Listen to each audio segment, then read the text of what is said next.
मैं पंडित अनुराग गुरुजी नासिक त्र्यंबकेश्वर से। आज हम बताएंगे त्र्यंबकेश्वर में काल सर्प दोष पूजन का क्या महत्व है। सबसे प्रथम में पूरे भारत में जो काल सर्प दोष का पूजन होता है, एकमात्र त्र्यंबकेश्वर स्थान है जहाँ पे काल सर्प दोष पूजन का महत्व बताया गया है शास्त्र में। और काल सर्प दोष पूर्णतः निवारण त्र्यंबकेश्वर में ही होता है करने के लिए, अन्यथा सभी स्थानों पे लोग वाग करवाते हैं पर उसका फल मिलता नहीं है।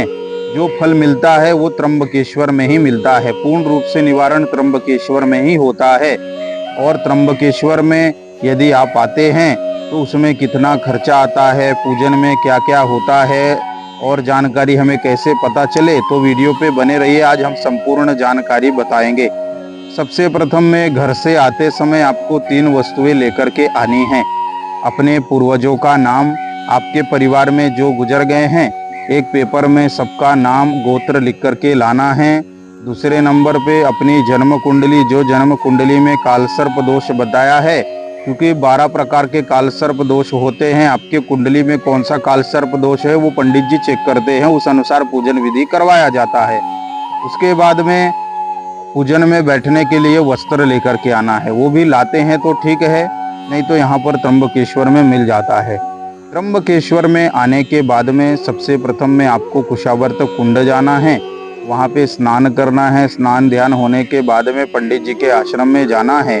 वहाँ पे जो पूजन में बैठने के लिए वस्त्र लाए हैं उसको धारण करना है। वस्त्र धारण करने के बाद में सबसे प्रथम में 15 से 20 मिनट का आपका रुद्राभिषेक होता है। उसके बाद में 5 चौकियों का पूजन किया जाता है, जिसमें गणेश पूजन, कलश पूजन, पुण्यावाचन पूजन, षोडश दुर्गा पूजन, नांदी श्राद्ध पूजन किया जाता है, जिसे हम पितृ पूजा कहते हैं। उसके बाद में अष्टदल का पूजन, नवग्रह पूजन, देवादिदेव महादेव जी का पूजन होता है। उसके बाद में आपके पूजा में सर्पों की प्रतिमा रहेगी, राहु केतु की प्रतिमा रहेगी, उनका प्राण प्रतिष्ठा, अभिषेक, पंचोपचार करके होम हवन किया जाएगा।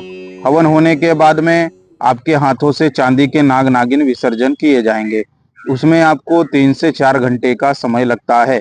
यदि आप त्र्यंबकेश्वर आ रहे हैं तो पंडित अनुराग गुरुजी से संपर्क कर सकते हैं, जानकारी ले सकते हैं। ओम नमः शिवाय जी।